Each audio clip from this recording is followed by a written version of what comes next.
नमस्कार। आप देख रहे हैं द समाचार और इस वक्त मैं हूं शिव शक्ति सनातन ट्रस्ट के राष्ट्रीय अध्यक्ष के आवास पर। आपको बता दूं कि शिव शक्ति ट्रस्ट अपने एरिया में सनातन धर्म के प्रचार प्रसार के लिए कार्य कर रहा है और इस वक्त जो सनातन के बारे में माहौल बना हुआ है, कुछ विधर्मियों के द्वारा माहौल बना हुआ है। अभी एक हाल ही के एक विधर्मी हैं स्वामी प्रसाद मौर्य जी। जब तक वो भाजपा में थे तब तक उनकी चक्षु खुले नहीं हुए थे, ज्ञान चक्षु नहीं खुले हुए थे। जैसे ही वो सपा में गए उनका ज्ञान चक्षु खुल गया और वो लाखों करोड़ों हिंदुओं की आस्था के केंद्र भगवान श्री राम पर रचित श्री रामचरितमानस के बारे में उन्होंने उल्टा सीधा बयान दिया और रामचरितमानस के प्रतियों को चलाया। आइए इस संदर्भ में हम सनातन शिव शक्ति ट्रस्ट के राष्ट्रीय अध्यक्ष जी से उनकी राय जानते हैं। सर, जो रामचरितमानस की प्रतियां जलाई गई और इससे जगह जगह करोड़ों हिंदुओं के आस्था पर प्रहार किया और ये लगातार होता जा रहा है। कुछ विधर्मी जो है लगातार रामचरितमानस को, हनुमान चालीसा को विपरीत बोलते जा रहे हैं। इसके बारे में आपका क्या कहना है? देखिए, सबसे पहले तो रामचरितमानस को उन्होंने पढ़ा ही नहीं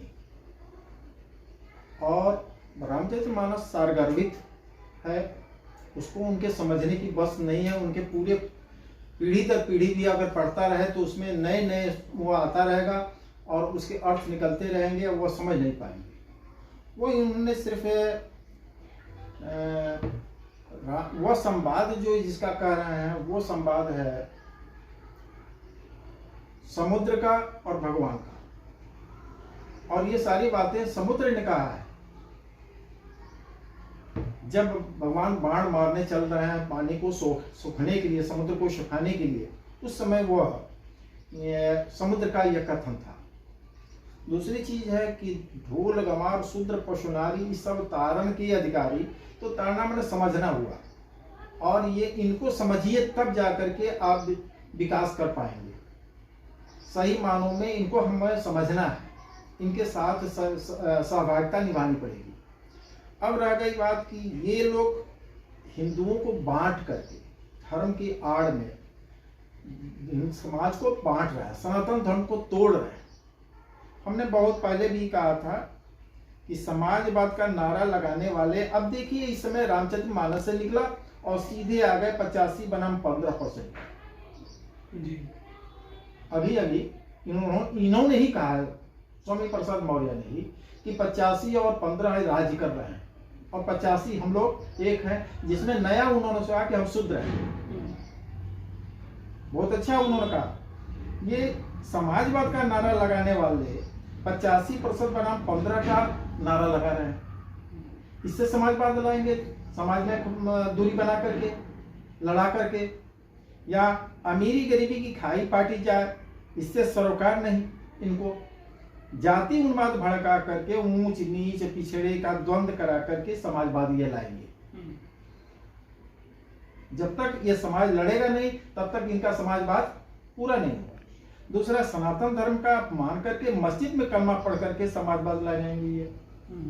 इसमें एक चीज और इन्होंने कर रहे हैं लोग। अब ये लड़ाई रामचरितमानस से उन्होंने उठाया जी, और रामचरितमानस को लेकर के अब ये ब्राह्मण और क्या कहते हैं सनातन सनातन सनातन दोनों को जो है ये लोग लेके चल रहे हैं। और दूसरी चीज, एक अभी बिहार में हाल में एक हमारे शिक्षा मंत्री हैं, उन्होंने भी रामचरितमानस पर बयान दिया और ये अभी हाल में ताजा प्रकरण उठा रहा है। और इस बारे में आपका क्या कहना है कि ये लोग लगातार सनातन और ब्राह्मण और विधर्मियों को लेकर के आ रहे हैं, जबकि समाज में कई तरह के धर्म परिवर्तन का काम हो रहा है और उस विषय पर इन लोगों का कुछ भी बोलना नहीं है। देखिए, ये जो यादव है, जिसको ये इस समय राजनीति से प्रेरित हो रहे हैं, अब जब देखिए कि ये लोग अपने आप को यदुवंशी कहते हैं, भगवान कृष्ण के वंशज, तो शुद्ध कहां से हो गए? वो तो राजा थे। जी, बिल्कुल सही। वो शुद्ध कहां से हो गए? ये हमको और आपको लड़ाने का प्रयास करते हैं। इन लोगों का कहीं न धर्म से कोई संबंध है और ना ही राजनीति से भी संबंध है। ये कूटनीति की तरह अपने आप को कुर्सी पर आसीन होने के लिए सारे हथकंडे ये लोग अपना रहे हैं। दूर दूर से देखा जाए तो ये लोग कभी कलमा पढ़ने जाते हैं, कभी किसी मंदिर में पहुंच जाते हैं, चाहे किसी भी जाति को लेकर के कभी माहौल खड़ा कर देते हैं।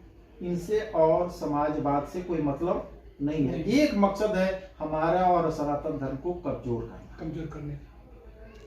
आप देख लीजिए कि सनातनी हिंदुओं से टैक्स वसूल करते हैं जब जब ये सत्ता में आते हैं, और मदरसों मस्जिदों हजकर्ताओं पर ये खर्च करते हैं।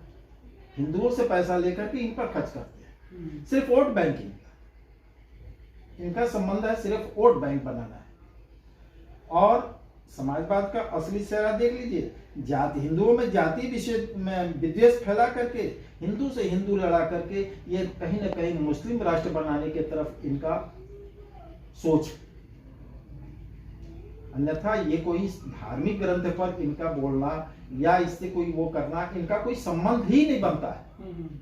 ये जो कुछ भी है सनातन धर्म को कमजोर करने का। आपका संगठन जो शिव शक्ति ट्रस्ट है सनातन धर्म के प्रचार प्रसार के लिए इस क्षेत्र में कार्य कर रहा है, और आप लोग किस तरीके से आगे सनातन धर्म के प्रचार प्रसार के लिए और इसमें जागरूकता आए, किस तरीके का आप लोग कार्य कर रहे हैं? देखिए, हम लोग पहले पर्यावरण पे भी काम करते थे और करते हैं। सामाजिक धर्मों के रूप से समरसता बनाई रहे हिंदुओं में, इसके लिए भी काम करते थे। अब जब से ये हिंदुओं पर प्रहार हो रहा है, तब से हम लोग गांव-गांव पे जा करके और हनुमान चालीसा का पाठ का आयोजन करते हैं, और वहाँ पे सनातन धर्म रक्षार्थ कमेटी गठित की जाती है, और बराबर हिंदुओं को जागरूक करने का प्रयास किया जाता है। और सबसे उस कार्यक्रम में छोटी जाति के लोगों को, जो इस समय धर्म परिवर्तन के शिकार हो रहे हैं, उनको हम लोग समाज में उठाने का प्रयास कर रहे हैं, और हनुमान चालीसा के माध्यम से सहभागिता उनका ले रहे हैं। तो हनुमान चालीसा का पाठ जो है क्या एक दिवसीय हो रहा है या कि एक दिवसीय हो रहा है, फिर जरूरत पड़ रही है तो फिर अगले मंगलवार को की जा रही है, या उनसे दूसरे लोगों को, अधिकारियों को लगा करके अपने पदाधिकारियों को उनको प्रेरित किया जा रहा है कि आप बार बार वहां पे जाएं और उसका काम कम करिए। दूसरी चीज है कि हम लोग अपने तरफ से प्रसाद, अगरबत्ती, कपूर, ये सारे कुछ ले करके धर्म का प्रचार और धर्म के माध्यम से है। देखिए, दो चीज है, आपको बता दें कि जब राजनीति धर्म से प्रेरित होती है तो वह राम राज्य होता है, और जब राजनीति धर्म से प्रेरित न होकर के राजनीति में अपना धर्म ये बना लेते हैं लोग, तो यह पतन का कारण बन जाता है। तो आज जो है ये धर्म जो है, धर्म को आगे रख करके कोई भी काम करेंगे तो आपसे गलत नहीं होगी, लेकिन ये तो धर्म को ही तोड़ने में लगे हुए हैं। और प्रमुख बात यह है कि इसके पहले जब वो भाजपा में थे तो उनको वो तो नेवला बाबा नेवला है, लेकिन अब हिंदुओं से जो पाला पड़ा है जी, तो वह नेवला बाबा अब कहीं के नहीं रहेंगे। तो फिलहाल में जैसे आप लोग जो हनुमान चालीसा का पाठ करा रहे हैं शिव शक्ति ट्रस्ट के माध्यम से, तो क्या इसके लिए आप अपने आयोजनकर्ताओं से निःशुल्क भी ले रहे हैं या निःशुल्क? नहीं, निःशुल्क। हमारे सारे पदाधिकारी अपने पास से अपनी फंडिंग करके और ये सब किया जाता है। आप थे शिव शक्ति ट्रस्ट के राष्ट्रीय अध्यक्ष अशोक उपाध्याय जी, और मैं उन विधर्मियों से कहना चाहता हूं कि 130 रुपये या 150 रुपये की रामचरितमानस को फाड़ करके, जला करके वो जो संदेश देना चाह रहे हैं, इससे आस्था कहीं धूमिल नहीं होगी, बल्कि हिंदुओं की आस्था और भी प्रबल हो जाएगी। और इसके साथ ही हम फिर मिलते हैं आपसे नेक्स्ट वीडियो में ऐसे ही किसी महान व्यक्ति के इंटरव्यू के साथ।